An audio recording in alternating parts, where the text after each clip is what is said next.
Cool. All right. Thanks for coming to the Skills Workshop too. I don't know how frequent these will be, so thanks for showing up. Um, these are mostly to like get you guys some skills that and you can work on them, and also to sort of like plug these big tournaments. So uh, this tournament, I mean, this workshop is specifically to plug the Victory Road Tundra Challenge, which is happening this weekend, Saturday, Sunday. Um, it's 9 a.m. in New York, 1 p.m. in London, and it's open team sheet, best of three. There will be a ton of people entering, actually from all over the world. I've been working with the Victory Road people to make sure that their documents are translated into Korean and Chinese and Japanese. I don't know if that happened, but I do know that efforts were made to like reach members of these communities so that it could really be like a global tournament. It's going to be the first tournament in Series 7. Um, so, yeah, um, it'll be a good time. And if you think like, oh, it's kind of daunting, like, don't worry, you're ready for it. Um, and don't go out on Halloween because there's a pandemic. So here's the overview of what we're gonna do. So for the first like 20 or so minutes, I'm gonna talk about like what an early metagame is, what an early format is like, and then you're gonna go on Discord, and you've been assigned small groups. If you're just showing up, check in at the check-in channel in our Discord.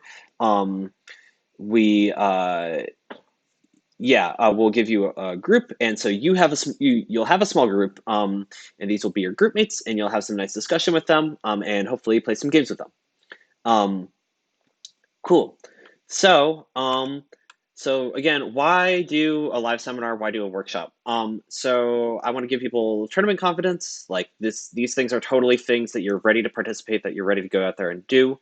Um, the other thing is working with peers. So, like on the internet, I spend a lot of time on the internet. I don't know about you guys, but the main form of like VGC like instruction is coaching or video guides. And I don't want anyone to like be dependent on anyone else for their VGC skills, because VGC is like a deeply personal thing. Like, if you want to be good at VGC and you want to succeed, it's a lot about your personal journey. And so I think that it's really important to work with other people, just have conversations, because that's a lot more about you and about your opinions, and you'll learn to grow and develop those opinions, and it'll all be really good. So let's get started. How to get started in a new format. So you've probably been thinking about Series 7 a lot if you're, trying to play VGC competitively. And your goal is probably to, predict what's going to be popular before it is popular, right? Like, what's the next big thing going to be? What's a cool new team that you can use to win a big tournament, that you can use to participate in the Second Players Cup and do well? And at the beginning of these things, nobody knows what they're doing. So I I could have like spent this whole time like telling you what I think about Series 7. But it's not like I played it very much, and like even if I have, those wouldn't be all the answers, right? Like you need to take everything with a grain of salt. Um, so the thing about this Victory Road tournament is the metagame is going to start to take shape after it, because people are going to look at what beat other teams in this tournament and what made it to the top, and they're going to be like, okay, well, this tournament was pretty hard and had a bunch of smart people playing in it. I need to like either use this team, and that way I'll do well in the Players' Cup, or I need to beat this team because other people are going to be thinking about it. Um, the second Players' Cup is going to be Series 7, not Series 5, Series 7. So you better get cracking on getting those teams made. Yeah, so this tournament is going to be important. And like you might be wondering why you care about the metagame. So if you like if your goal is to like play casually and you really like winning with like your favorite Pokemon, you might be like, well, I hate the metagame. I don't want to know about it ever. The metagame, like the word metagame, quite literally means what other people are playing at this point in time. Um, And even if like your goal isn't to do that, you need to be aware of what Pokemon are winning and succeeding because people will pick those and use them. And if you don't want to play the metagame, you have to know what the metagame is to not want to be a part of that. The Pokemon that you play against have like a huge impact on what your team is, right? Like one way potentially, I've been workshopping this. One way is to like to define the strength of a team is to say a team is strong if it is strong against the Pokemon that it will play. And that's sort of like an alternative way of framing the problem, right? And like, I guess you might say like, well, duh, but like, no, not duh. Like that implies that you know something about the type of the Pokemon that you're going to be playing against. Um, and knowing that is a whole nother ballgame. So, what does it mean to be strong early in a metagame? Um, so my bar for it is to find out what the best strategies that are simple but hard to prepare for are going to be.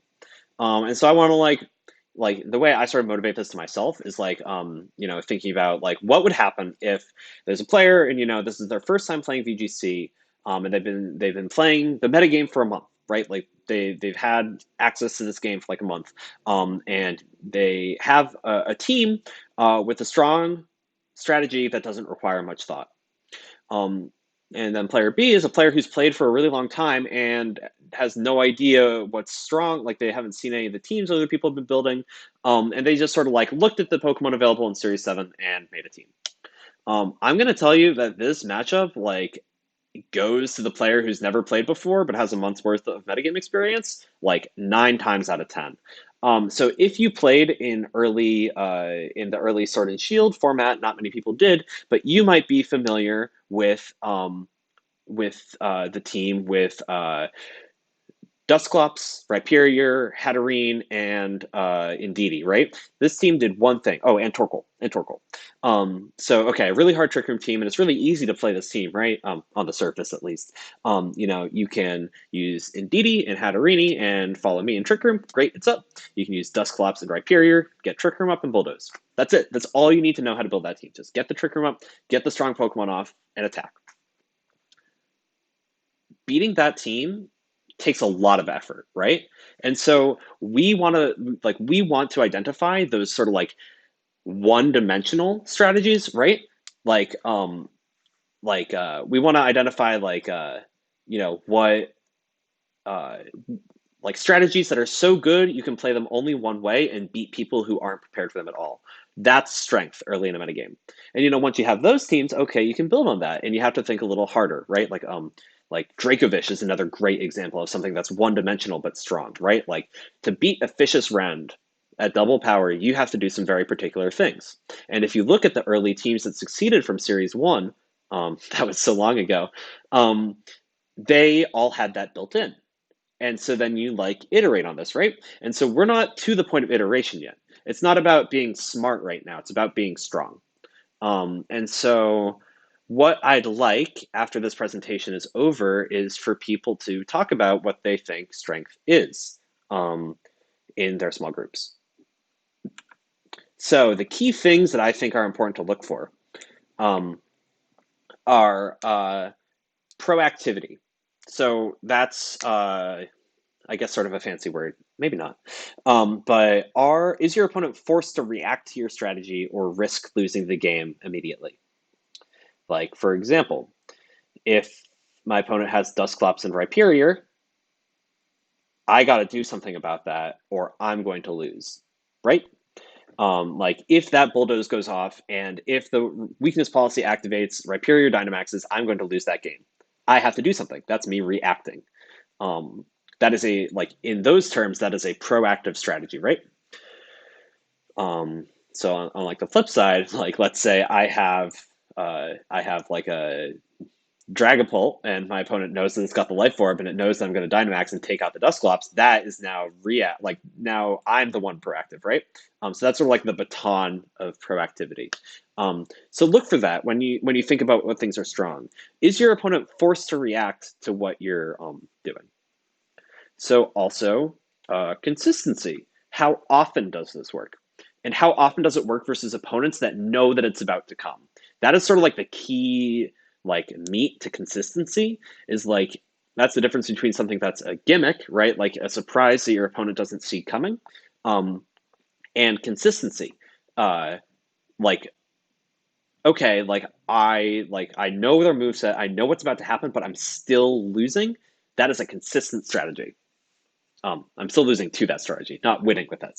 Sorry, not losing with that strategy. If you're losing with a consistent strategy, it is not consistent, or it's just consistently bad. Um, it's sort of abstract, but I hope that's clear. And so I don't like not to confuse this type of consistency with like accuracy. So like Hydro Pump, you might say, is an inconsistent move because it misses. Um, but consistency is sort of like well, let's go into it. Here are some highlights. So I told you I wasn't going to tell you about my uh, like take on the Series 7 metagame, but I've been studying a little bit, and here are some takeaways that I want to just get you started with. This is sort of like what I'm looking at, um, like in the vein of strength. So one Pokemon that you might want to talk about is Metagross. Metagross is sort of shaping up to be pretty intimidating for a couple of reasons. First is Clear Body. Things like Intimidate won't drop its attack. Things like Max Phantasm won't drop its defense. And coincidentally, Weakness Policy will boost its attack, and which can't be dropped by Clear Body. Sorry, by Intimidate. And Max Steel Spike will boost its defense, which can't be dropped by Max Phantasm or any other funny business. And that's sort of being a consistent strategy that we've seen in some replays, in some tournament results. Get that weakness policy activated, support that Metagross, and have it fire off a bunch of strong max moves. Cool. So, another Pokemon that I want to talk about and highlight for its consistency is Regieleki. So Regieleki has that 200 base speed stat, and its electric type attacks are really powerful. And what this means is you can pretty much always get a Volt Switch off. You can always get an Electro Web off. Maybe not in the face of like Tailwind or something, but if you give it a Focus Sash, and since you're always moving first, that's really proactive, right? Like Proactivity is all about who's going first. Think about like slow Pokemon if you never get Trick Room up. Like maybe you played with this kind of team before.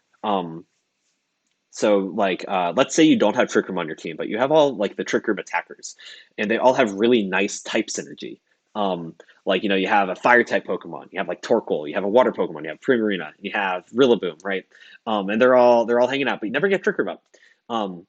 You can be as smart as you want switching them around, but you are still on the back foot because you're never moving first. You're not taking like the proactivity. You're always reacting to what your opponent's doing.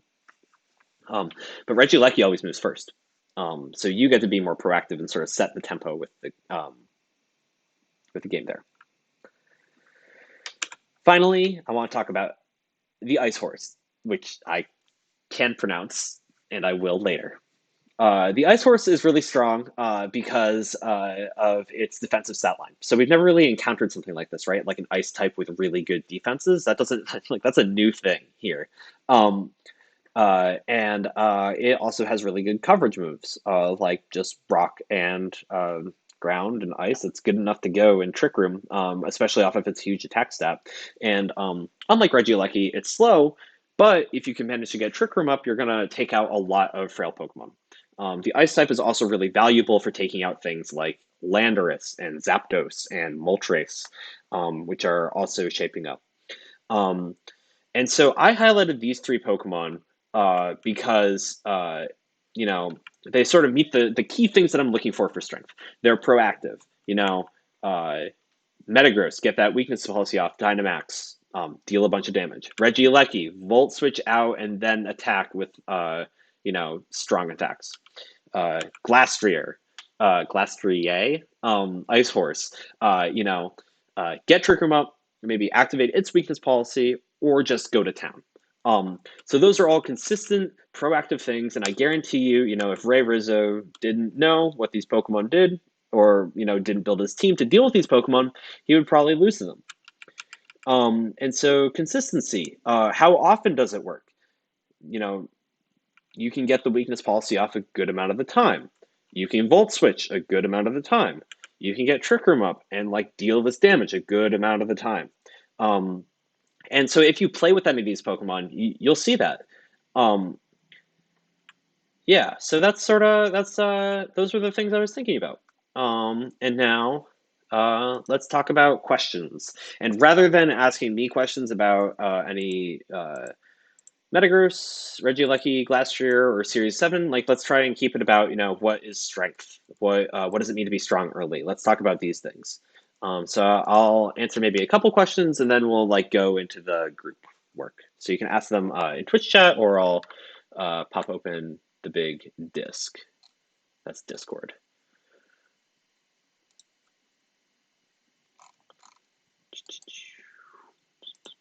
Oh, my phone went to sleep.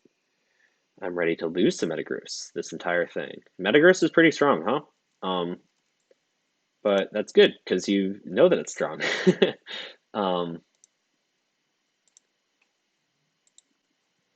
So if there aren't, I don't see any questions. Ground go burr.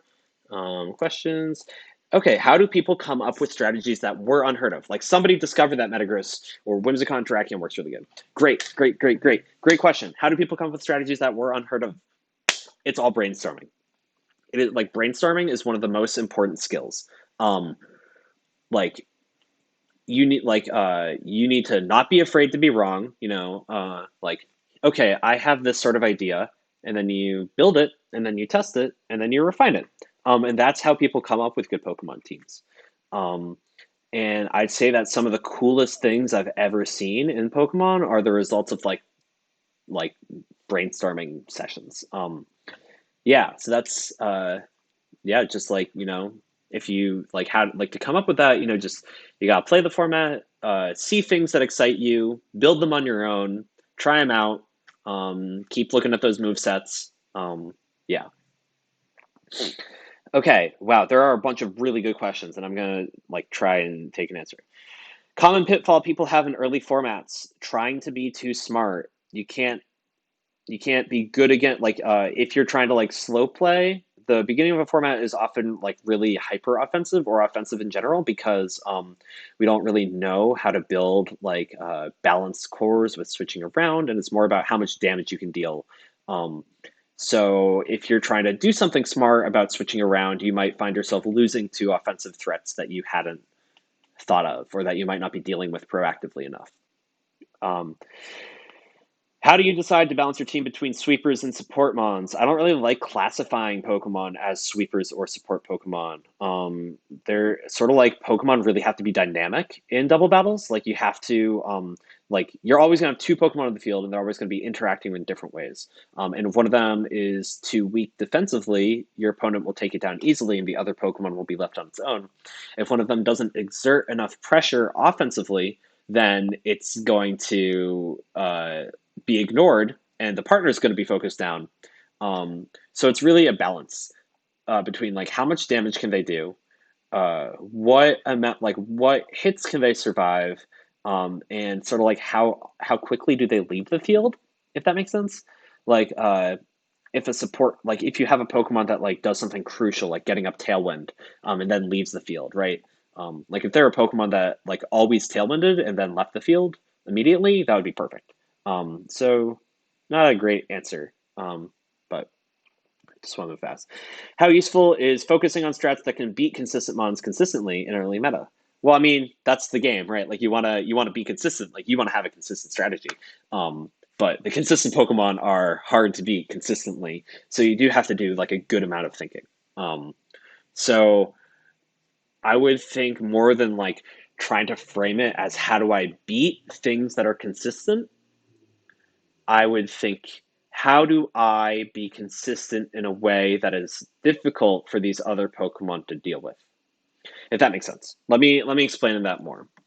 Metagross is consistent, and you might think, well, now I'm going to try and knock it out while it's Dynamaxed, with a super strong fire move, right? Like I'm going to use, boy, let me like okay, like Choice Specs overheat Salazzle with Helping Hand or something. That's just something off the dome for you. Um, I'm not sure if that KOs. It might not. Okay, well, now we have to talk about whether that's consistent. Um, and what you'll find, I'm almost sure of it, is that no, it's not. That's not like teams that have Metagross have a bunch of other options too. Metagross is one Pokemon out of six. Um, so something like Celesteela. Celesteela is hard for Metagross to deal with, even if it has its weakness policy activated. Um, you can do whatever you want with Celesteela. You don't care about Metagross. You do whatever you want, and like maybe that's good, consistently good, and now you have something that's consistently good. I don't make any. I don't. No guarantees about how good Celesteela is. Um, team preview. That's a lot to get into. I'm sorry. Team preview is about making a game plan. So you need to think about um, what your Pokemon do well, what your opponent's Pokemon do well, and how your opponent's Pokemon can stop you from doing what you want. Sort of like try and make a game plan and try and think about how the game is going to happen. It's hard, but the more you practice that sort of thing, the faster it will go. Is inconsistency good if it effectively deals against meta Pokemon? So again, I'm defining inconsistency as like your Pokemon don't always do what you want them to do, either because your opponent that's reliant on your opponent doing one thing, or because the Pokemon aren't strong enough. Like I mentioned before, like I'm just going to use Salazzle and Helping Hand as an example, or like something like, I don't know, Salazzle Ninetales to beat the crap out of Metagross.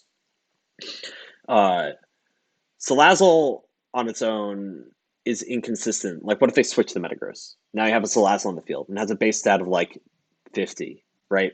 Um, okay, well, maybe you'll predict that. Great. Now it's inconsistent because it's reliant on your opponent doing something or not. Whereas I mentioned, Celesteela, you are always going to, like, Metagross can't do anything against you. I mean, unless it has, like, Thunder or Fire Punch. But not many of them do. I'm just going to tell you that. It's Steel move, ground move, ice move, and sometimes psychic move. Like, you can do what you want. That's a consistent way to deal with Metagross. Sakataka is slower than Glastrier. How do you not think in a vacuum when team building? You just need to take, like, so team building in your head and just putting on the paper, that's called theory moning, like thinking of Pokemon in theory. And then you need to put that theory into practice, right? Like actually go on the ladder. And that'll tell you pretty quickly whether or not you thought in a vacuum. Sorry, okay. I'm going to stop. If you're typing new questions, stop. I'm trying to get to the ones that I have. Sorry, I'll follow up with you, Gay Polytoad, because it's a good question. Um, is it better to beat Metagross after it finishes Dynamaxing or during its max? It's a good question. There are different ways you could deal with both.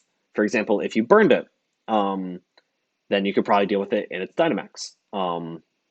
If you're afraid of its power, you can probably wiggle around with Protects and wait until after it maxes, and then deal with it after. In general, if you can get your opponent's max and still have your own, you're at a really big advantage in the battle. Is it strong to be unorthodox in investing in a stat that's underrated by the community? You need to know what you're doing. Um, it is a good way to make a Pokemon unique. But uniqueness is not always good. You need to make that Pokemon good. Not a great answer. Let me reformulate it. If you change a Pokemon's stats in a way that change how it plays, and that difference in how it plays is effective and consistent as we defined earlier, you will have done a good and smart thing. However, that's very much easier said than done. There are a lot of ways to do that incorrectly and to do it inconsistently. So just be careful. Spreads for the returning legends. I don't know. Sorry. Open team sheet matches versus closed team sheet matches. Great question. It's more about it's about making those game plans. I have longer, like, in like a showdown match or a ladder. Yeah. On Battle Stadium, you look at their team and you have 90 seconds to come up with a game plan. That game plan is only going to be good as you can make a game plan in 90 seconds. With open team sheets, it's a little bit longer, right? There's like 3 to 5 minutes before the game starts. So you have more time in team preview. They have more time in team preview. And it requires you to build a team better, if that makes sense, given that there's more time spent in team preview. Because if your opponent is good at like looking at the cracks in your team, they will be able to exploit those pretty easily, pretty rigidly, and it'll be harder for you to win. So that's the biggest difference. Whereas with closed team sheets, they don't know enough about your team. For example, Metagross, like they know you don't have Ice Punch. Well, now like they know that you say I said Thunder Punch Metagross earlier. Like they know that your Metagross doesn't have Thunder Punch. Well, now they can send in Charizard. Open team sheets, sorry, like closed team sheets, well, they might like be like, oh my god, I think I heard of this guy running like uh Thunder Punch Metagross. Like, I better like be a little careful with my Charizard or something, or I better account for that. So it changes the information in the game. How do you choose a team? There are many ways. Just whatever feels right. I don't have a better answer for you. Um, Yeah, switching is mostly about knowing how much, like that internal damage calculator, how much Pokemon's going to do. Um, okay, so I'm going to start with Stevie D's question from the chat, and everything that was posted below I will answer in chat. I want to get the group activity started because people have waited long enough. Small group instructions. If you haven't already, check in on the Discord in the check-in channel. And I want groups of about 4 people in their private chat room, and it's going to be named something like Group XX Pokemon name. So like Group 1 Amoonguss is one of them. That group is private between the moderators and the people in your group. So it's not like a big public space. And so the first thing is I'd like for you in your small group to talk about what you think the strongest Pokemon are in Series 7. Like I want everyone to like work together to define that for themselves. Because again, we could just go on this, but that's my perspective. I want you to develop your perspectives. So maybe don't frame it as like what Pokemon you are really excited about or like to use. I'm super excited to use, God, what is it? I don't know. Celesteela, but maybe people don't think that's the strongest. Like I'm excited to use Celesteela, but maybe it's not the strongest. Um, Try to say what you think is strongest. What do you see good, like the best players you know of? What do you see them playing with and exploring? And if you pick a Pokemon because it's a legendary or it has been good in the past, um, stats aren't everything. Past metagames aren't everything. What about this series makes it good? How does it sort of play with the other Pokemon people are talking about? After about 20 minutes, I'll ask you to start battling. So pick an opponent within your group, play a best of 3, and talk about it after the game. With your opponent, you don't get that opportunity very often, right? Like where you and your opponent are, both playing for practice and want to work together to understand your team, their team, the metagame. So did a particular Pokemon dominate your games because of its strength? And would you call it generally strong? And was there a decision that was crucial? Don't care about luck. These are practice games. No one cares if you got rock slide flinch. Play to win. But don't talk about your opponent getting super lucky. If you don't have a team, maybe you showed up and you didn't know there was a team. My bad. We will provide teams. We're going to post some links. Do this on Showdown so it actually happens. Save the replays, show them off, talk about them. Yeah, and we'll be like flying around and helping people out. Cool. I'm going to stop the stream. Thank you for coming.